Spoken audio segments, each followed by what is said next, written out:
This is not like going to a Taylor Swift. People pay thousands of dollars to go to a Taylor Swift concert, and she fills the whole freaking show again and again and again. No matter, it's like there is a bottomless demand for Taylor Swift.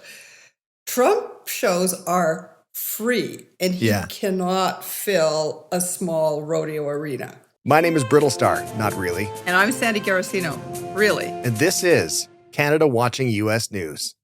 Well, hi there. Thanks for watching and or listening to Canada Watching U.S. News. As you heard, my name's Brittlestar, for real. And I'm with the amazing... Sandy Garossino, for real. For real, for real. I like our intro. Our intro's good. I think it's fun. I think it makes it look like we're very serious. I like the music as well. Thanks to Owen for the music, by the way. That was good. I like it. I want to start out this episode number 4 here because we were concerned. We initially came up with the idea for this podcast and wanted to make it fun. We wanted to make it sort of enjoyable. And as Sandy, as you'd mentioned, we want to basically create a Canada Watching U.S. News support group so that people who are in Canada, who are watching what is transpiring in the U.S., can turn to each other for support and lean on each other and all that kind of stuff. But then, Sandy, you informed me that you are unable to feel. I have no. I think. How many years is it of Trump now? I think all those years of Trump have just like desensitized me. It's this dull drone of lunacy from south of the border. I've just like I've lost the ability to feel. Well, let me raise your spirits a little bit here. I want to raise your spirits with some inspiring words from the 45th president of the United States of America. Here we go. So we have a country that's in trouble. We're going to end the mandate on electric one day. They want to make all boats too. I went to a boat company in South Carolina, The Boat. I said, "How is it?" He said, "It's a problem, sir. They want us to make all electric boats. These are boats that are from 16 to 35 feet or so feet. Fishing boats, leisure boats. Beautiful company in South Carolina. Beautiful. This guy's been doing it for 50 years. He sells hundreds of boats every couple of months. I mean, really fantastic guy. And they use the Mercury engines and different engines in the back. No problem. They want to take that out. They want to make it all electric," he said. "The problem is the boat is so heavy, it can't float." I said, "That sounds like a problem." Shall I go on? Because it's pretty good. It's pretty good. I'll keep going. He said, "I think it's funny because if you have someone who's marginally sane reading the words of a madman, it's pretty entertaining. It's like the old Steve Allen bit of reading the lyrics, the Beatles lyrics, is what it is." It's that flat intonation, but you're missing the lunacy. I mean, I think if I drain where's the madcap? We got to get the madcaps to it. Drain the lunacy out of it. It makes it even funnier for me. I'll continue. He said, "Also, it can't go fast because of the weight, and they want to now have a 50-mile or 70-mile radius. You have to go at 70 miles before you can really start the boat up, and you go at 2 knots. That's essentially almost like 2 miles an hour. Say, how long does it take you to get out there? Many hours. Then you're allowed to go around for 10 minutes, but you have to come back because the batteries only last for a very short period of time." So I said, "Let me ask a question." And he said, "Nobody ever asked this question. It must be because of MIT, my relationship to MIT. Very smart." I say, what would happen if the boat sank from its weight and you're in the boat and you have this tremendously powerful battery and the battery's underwater and there's a shark that's approximately 10 yards over there? By the way, a lot of shark attacks lately. Do you notice that? A lot of shark. I watched some guys justifying it today. Well, they weren't really that angry. They bit off that young lady's leg because of the fact that they were not hungry, but they misunderstood who she was. These people are crazy. He said, "There's no problem with sharks. They just didn't really understand a young woman swimming now who really got decimated, and other people too. A lot of shark attacks." I'm going to keep going because it's just too good. This is just solid content. So I said, "There's a shark 10 yards away from the boat. 10 yards or here. Do I get electrocuted if the boat is sinking?" And water goes over the battery, the boat is sinking. Do I stay on top of the boat and get electrocuted? Or do I jump over by the shark and not get electrocuted? Because I will tell you, he didn't know the answer. He said, "Nobody's ever asked me that question." I'm guaranteeing you no one's asked that question. I said, I think it's a good question. I think there's a lot of electric current coming through that water. But you know that what I'd do if there was a shark where you get electrocuted? I'd take electrocution every single time. I'm not getting near the shark. And neither should you. Kids out there, do not try this at home. Don't. God. I mean, this was at a rally in Las Vegas, and where there's great concern for shark attacks in Las Vegas. Card sharks. Yes. Those but this is one of many examples of the former President Trump's nonsensical ramblings that are just mind-boggling to me.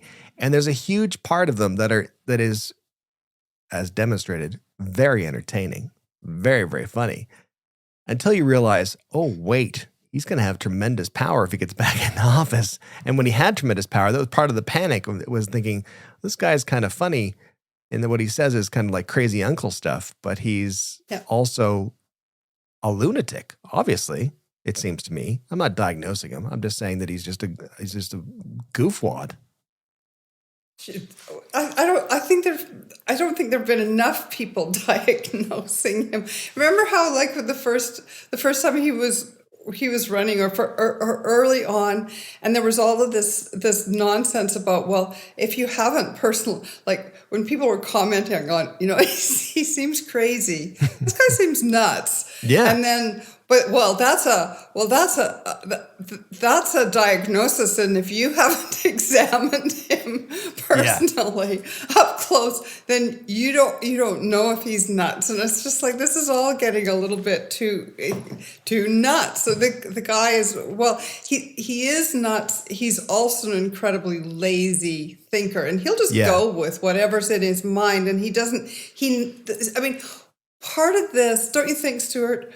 Part of this shows not so much that he's nuts, but that, although it does show that, but that he's also, it's the laziness, because he knows that he doesn't have to try and make sense, because his supporters don't care. No. So he can, like, there is the unbelievable laziness of this mind is one of the really, to me, curious features, is because there's no need. The people who are going to say, oh, sharks and batteries could get electrocuted, what a stupid story, this guy must be insane, those people are not that's not his target market. No. And his target market is, but remember, what's his big objective?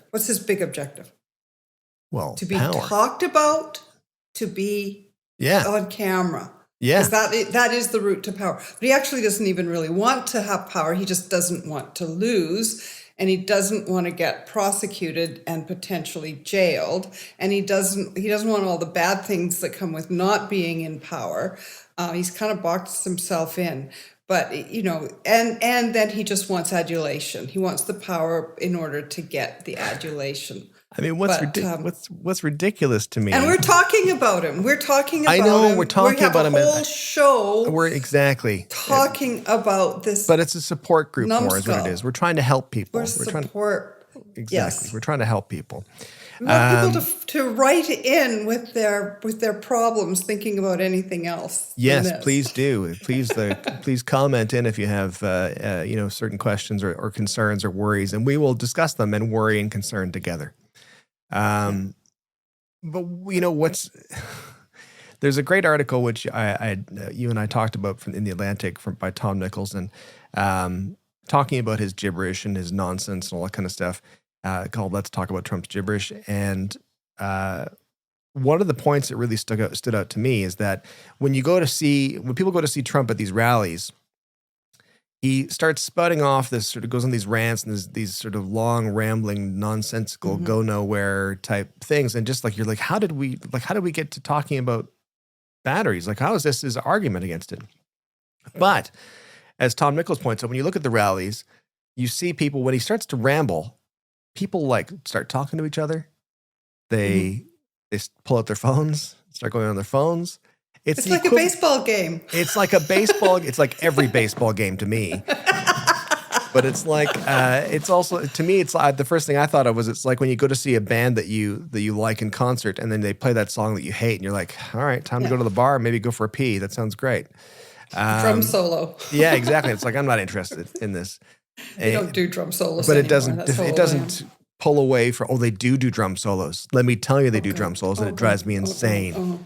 This is a side tangent story that has nothing to do with... That's the bathroom break time. Exactly. A slight tangent here. Shannon and I went to see Simple Minds at Blenheim Palace in England year before, can't remember. And it's the only show I walked out on because it was pouring rain, 9 degrees, outdoor concert, and the lead singer of the band kept swanning out from underneath the cover of the stage going, I'm like one of you. and then he'd go get changed and come back up bone dry again. And he's like, here's a drum solo for an Irish tune we did. And they're like, no, get out of here. We're gone. We're leaving. Listen, I'm not even staying. I walked away while Don't You Forget About Me was playing, which is one of my favorite songs. I can't even listen to it now.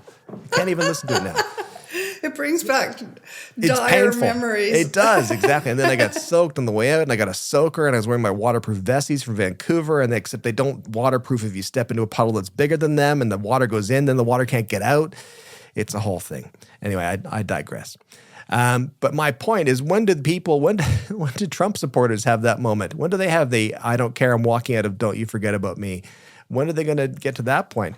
Because how do you keep, like, if your favorite band played the song that you hated and would go to the bathroom all the time whenever they played it live, but you still like them, if they did nothing but those songs, eventually you'd be like, I don't know if it's worth sticking around for. Did people ever get to that point, do we think? But who's going to those rallies? I mean, I'm interested in, even like the devoted junkies or the groupies, shall we say, that are going. That I think some people travel around and go to multiple. I mean, I bet a lot of the people who go just always go. And I mean, he's not drawing big crowds. He's always announces that he's drawing a big crowd, or waves to empty space and makes people think it's a big crowd. You got to remember this, Stuart. These are free. Yeah. This is not like going to a Taylor Swift. People pay thousands of dollars to go to a Taylor Swift concert, and she fills the whole freaking show again and again and again. No matter, it's like there is a bottomless demand for Taylor Swift. Trump shows are free, and he cannot fill a small rodeo arena. So there is something about that too. Is it a sign of hope? Is it the fact that some of those people are like, there is no hope. There is not going to be hope. That's great. Again, there's only hiding under the bed until after the election, when we find out what the hell this has happened here. Well, I'm going to remind you, Sandy, we wanted to make this show fun. Yes. I'm hiding. We're not doing a good job so far. I'm hiding under the bed. But what's fascinating to me is that we hear like, here in Canada, we'll have some politicians who will say incorrect things. They'll say bendy truths. They will twist things a little bit. But I've never seen Poilievre say anything completely and utterly nonsensical like that. I think surely you would think that people would go like, is it Trump's celebrity? I guess what I'm asking. Is it Trump's celebrity? That's the only thing that's carrying him right now is this celebrity. When you're a celebrity, they let you do it. Yeah, exactly. Man's own words. And it's the whole wealth thing. I mean, everything about Trump, his celebrity, everything comes from this fraudulent perception that he's wealthy. I mean, I assume he has some wealth, although I'm always mystified. Are you mystified by, this guy's worth how many billions of dollars? But then they keep breaking it down, and it's like, well, where's the money? Where's the money? And why is he always broke? And he can never pay anybody any money. And this still feels like a shell game of some kind. I don't quite get.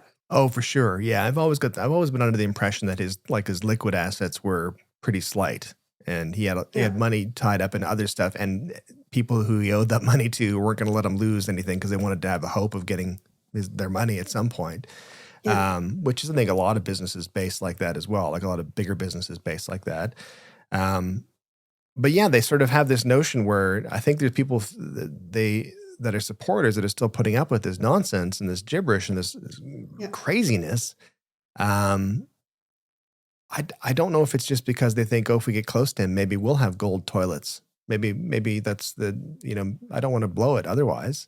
Well, that's why the corporate guys are cozying up to him, even though they know that he's not going to, I'm still wanting to get back to the batteries and sharks somewhere. But the corporate guys are cozying up to him, even though he'll be bad for the economy, because he was bad for the economy. And he will be bad for the economy if he's reelected. And all the perceptions about this are curious. Yeah. Except not. I mean, I think, and especially young people will all tell you, all the live long day, that everything just costs way too much, and everybody knows that, and everybody's sick of the kind of this treadmill, because it's really, really harsh. But now I've just lost my train of thought, so Owen's going to rescue me from this. He'll make you sound smart. It's like, there we go. Yes. Where's our laugh track? Where's our laugh track going? God, the studio audience just stops clapping on a dime. But I know but the corporate guys are lining up not because he's going to help their businesses. Yeah. He's going to help their personal tax liability. Mm-hmm. That's what the corporate guys are lining up for. And there's this, but isn't it strange? I mean, I think this kind of gets to part of what is the appeal of Trump, and part of what is the appeal in America, and why America is particularly vulnerable, is this adulation of wealth. Sure. And the way that everybody wants to identify with wealthy people. We're seeing a little bit of it here in Canada over the capital gains thing, which really, truly will hardly affect anybody, except the very, very wealthy. And, and there will be one person writing in to say, "Oh no, it affects me," but really, truly, I mean, tax policy has to be for the masses. And in America, everybody kind of imagines that they are a secret billionaire in some way, like Trump is a secret billionaire. Yeah. And if they identify with what's good for billionaires is good for them, when it's the absolute opposite is true. There's a really great quote by David Frum in his book Trumpocalypse, Restoring American Democracy. And I think it's of all the things that David Frum says, I think this is one of the better things. Have you ever known anyone swindled by a scam? It's remarkable how determined they remained, and for how long, to defend the swindler and to shift blame to those who tried to warn them of the swindle. The pain of being seen as a fool hurts more than the loss of money. It's more important to protect the ego against indignity than to visit justice upon the perpetrator. We human beings so often prefer a lie that affirms us to a truth that challenges us. So that all said, to bring it back to some optimism, as you'd mentioned, I think we can see that Trump's rally numbers are dwindling. People are getting tired, just in general, period. And then they're also getting tired of his nonsense, I would hope. At least at some point, on some level, you would hope that people are watching that stuff going, yeah, I don't know if this is the guy. As you had mentioned in previous episodes, he's getting up there. He's running out of time. And I think a lot of people, I would hope, would be looking at him going, I don't see this getting better. He's not going to get any sharper, But I think that a lot of people are not paying attention. This is unlike us with our noses pressed against the glass of the American border, and I mean the people who are watching this, the political junkies, people, we're not normal. Stuart, I don't know if anybody's ever pointed that out to you, but it's been said. But we're not normal. The average person is not paying very much attention. They're busy. Yeah. They're working. They've got a million things. They've got kids to pick up from kindergarten. They've got summer camps. They've got work. They've got second freaking jobs that they have to go to just pay their rent that just went up again. Yeah. They're tired, they're exhausted, they want things to get better, and whoever is going to sell them I'm going to make it better, whoever's better at that message is going to get their attention. People are not looking at, well, why did this go wrong? And how really, how are we going to be able to make it better? They've given up on that. It's too complicated. They want a simple answer. They want a quick fix, and they want things they want change. And that's why I keep coming back to the people who are in the driver's seat right now politically, and it's just about everywhere. I'm less compelled by the idea of rising populism, although I think that's really, really true. Mm-hmm. I think people are just sick of red tape. They're sick of not being able to get anything done, and they just want things to be better fast. Sure. And so campaigns are actually about the future, aren't they? Not the past. Well, for sure. Yeah. They're about, I mean, the best thing that I think the easiest way for politicians to offer change is to point at some other group of people and say it's their fault. Yeah. That's the easy. If we get rid of those guys, things will be great. We don't have any actual plan or solutions, but those people are the ones that are in trouble.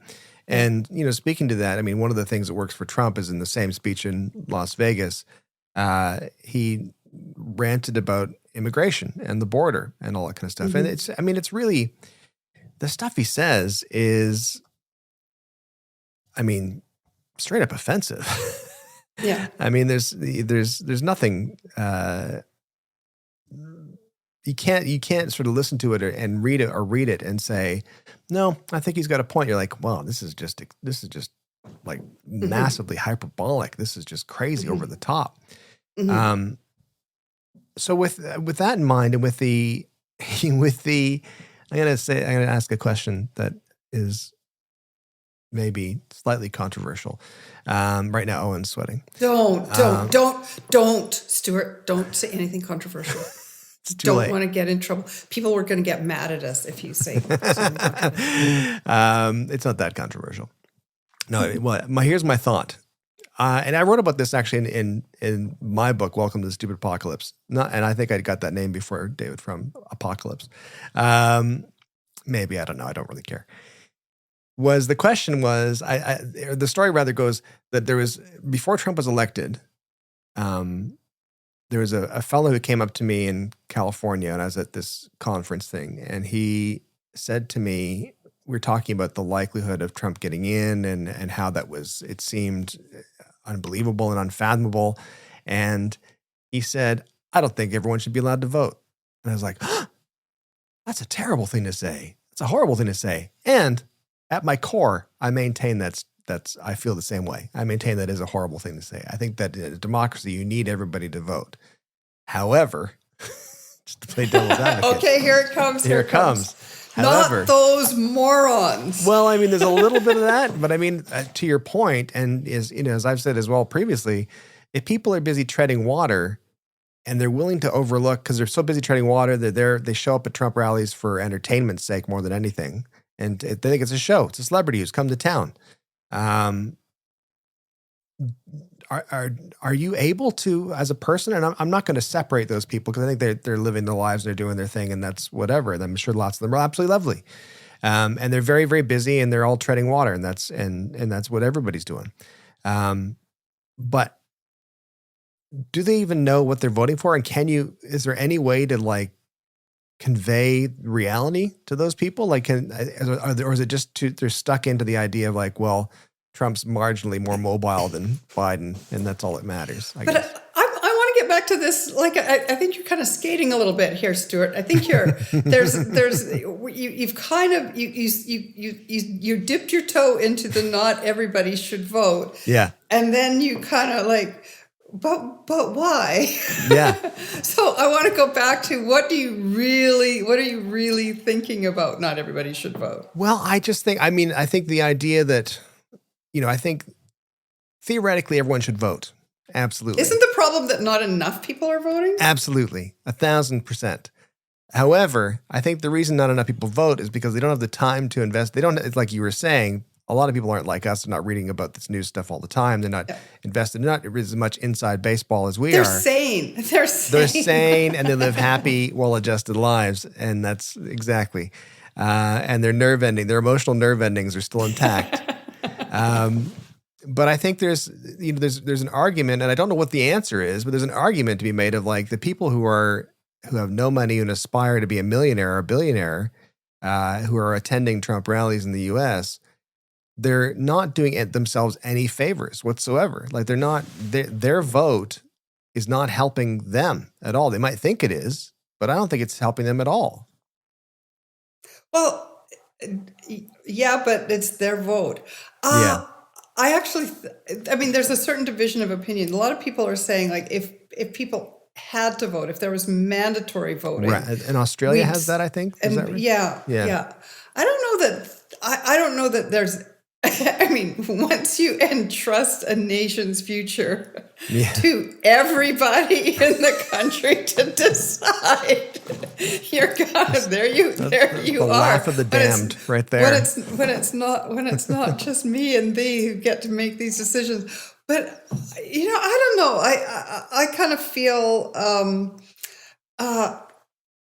I still keep coming back to the fact that I think we're confronting something completely new and unusual in Donald Trump. We've got somebody who really, really made his life's work of studying everything, and I am a little bit in a.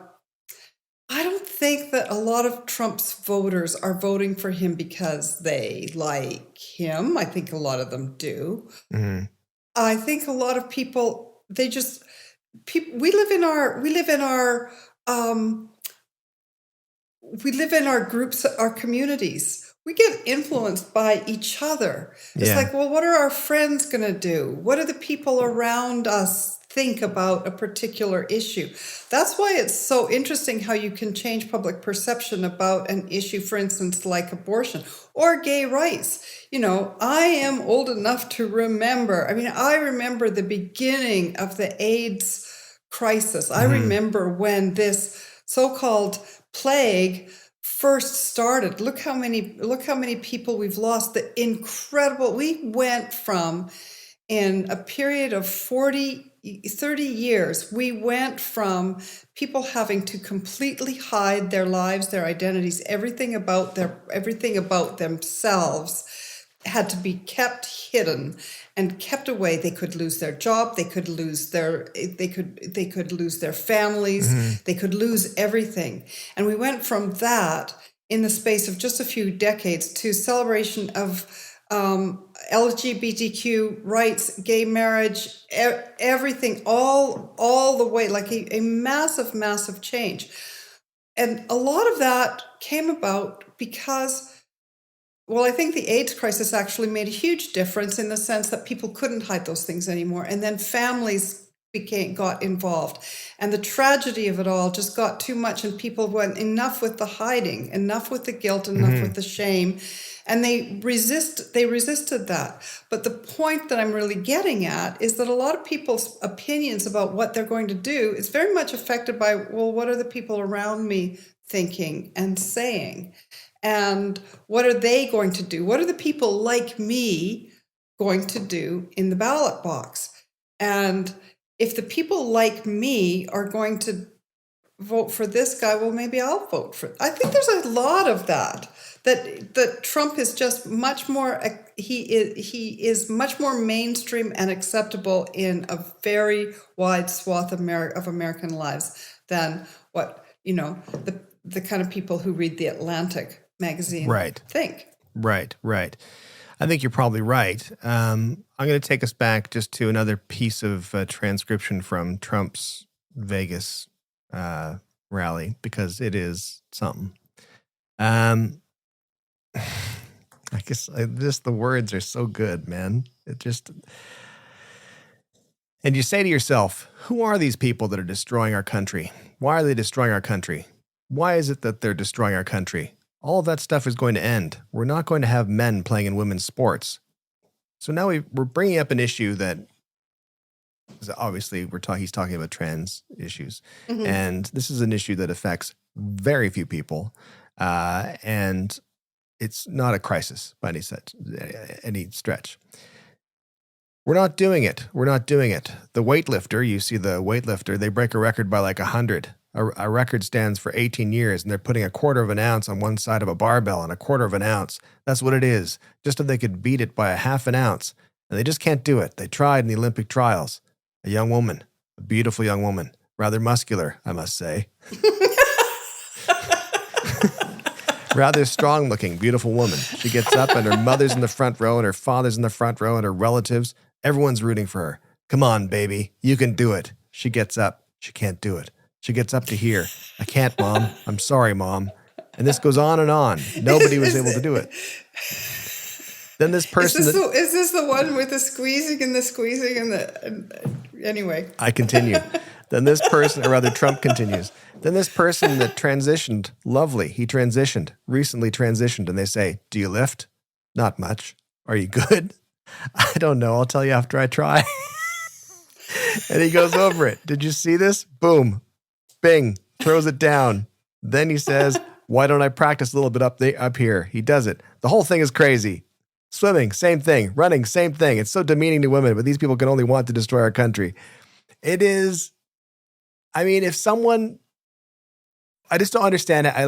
I'm hoping his people at the rallies they're switching on their phones and checking Twitter, checking Instagram at that point. No, they're not. You think they're engaged? Because trans issues really, really ignite attention. Right. Yeah. I don't think anybody is tuning out on trans issues. I think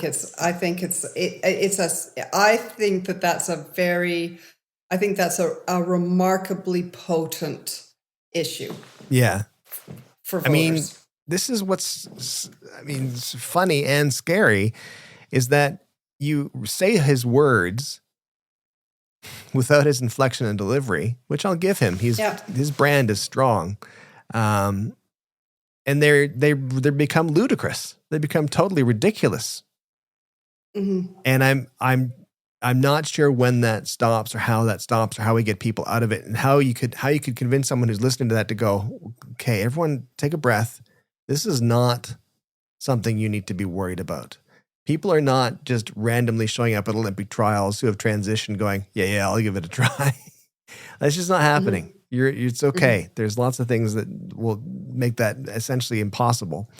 And what's interesting is that he's basically hearkening back, of course, as he had been, hearkening back to a better time, the good old days, which he's trying to sell currently as, was your life worse off than it was 4 years ago? It's like, well, mm-hmm. No, there was a pandemic starting 4 years ago. So it's pretty good. It's a pretty good comparison. Yeah. I just don't understand how we get people out of it. But then there's another fantastic quote by Bill Paxton. And he said, I've always loved movies about con men. I think con men are as American as apple pie. And I think there's that same idea of that embarrassed millionaire, that idea of I might be really rich. I might be a billionaire soon. Therefore, I want to side with the billionaire so that I'm ready to, I'll benefit the most when I become a billionaire. And even though there's no chance of that happening, and that doesn't mean you can't live it doesn't mean you're going to be a failure. It doesn't mean you're going to be an unhappy life. It just means that ridiculous extreme is not going to happen.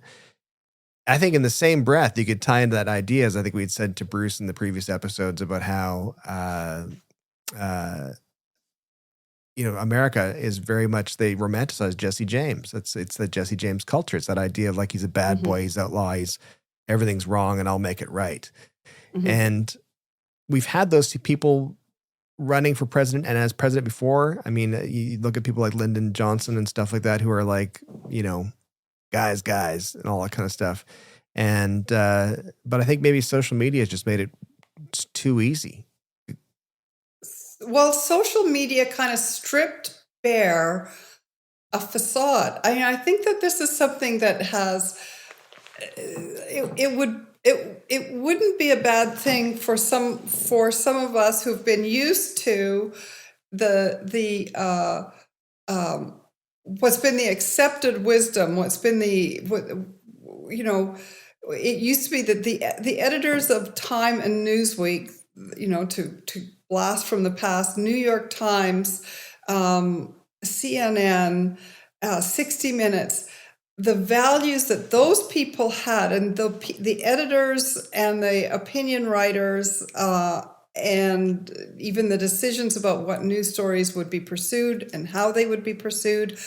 There wasn't. We lived for a very long time with what turns out may have been a real illusion, which is that those values really dominated American life and Canadian and the West, when all of us have kind of suspected that, well, you peel that back, and this is what social media really did, was that it allowed vast numbers of people who really reject that, let's call it a neoliberal or a liberal point of view. I mean, a huge number of people reject that point of view. A huge number of people want to be able to have opinions that you and I would disapprove of. Sure. Disapprove of. Not just disagree with, disapprove of. Yeah.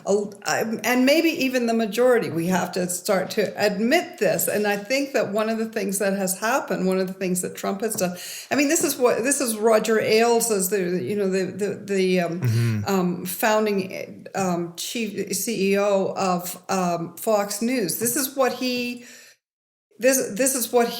he really went for. He understood that about America, and that there was this huge number of people, as Spiro Agnew, Nixon's vice president, famously, called it the silent majority. And I think that.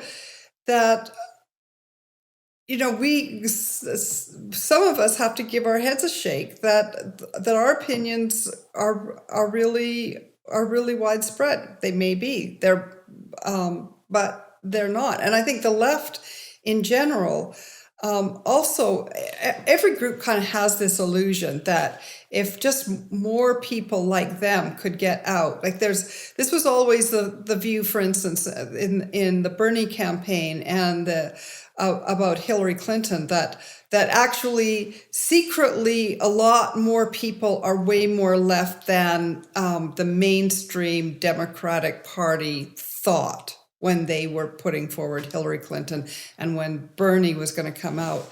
And I really don't think so. I think that, and especially in America, a general conservative point of view is very, very common, and a huge number of people hold opinions that would get them canceled on social media. And we know this. I mean, Everybody's getting canceled on social media. When are you going to get canceled on social media, Stuart? That's my question. I don't do anything wrong. I'm just generally except you want to steal the votes of all those other people. No. Let's backtrack. Let's backtrack slightly on that. Okay. No, I'm just positing the question, man. Just like Tucker Carlson. I'm just saying I'm just asking questions, just like Joe Rogan. Just asking questions. But I am fascinated that we hope for democracy to work, and it does essentially kind of work. But we're expecting people to be studied on things, and they don't have the opportunity to do that. There's no way you can be expected to do it. And I think especially what always fascinates me in the States, and especially places like states like California, is that they vote on everything. It's too much. Mm-hmm. I think it's you're voting on like all these initiatives. Yeah, all these initiatives. You're voting on if they should, should they mow the lawns and the medians and of the highways, the freeways, or whatever. It's like I don't know. This is why someone else is getting paid. You should figure this out. Can we afford to do it? Is it good to do it? Is there studies? But if we don't like it, we're going to throw you out of office. Yeah, exactly. Yeah. I mean, yeah. So I just think it's an interesting thought of when that guy initially approached us and to talk about the fact that he didn't think everyone should be able to vote. He was taking a very harsh line, but I think what was he really getting at? What did he think? Where was he really essentially going with his view was that there were too many people who were not, and I'm not saying formally educated, but educated enough on what it was they were voting for or against. Mm-hmm. So they were taking a stab in the dark. And I think that's when you end up with problems, and that's when you end up with people taking advantage of it, like people like Trump, who are happy to swoop in, say, 2 kernels of policy.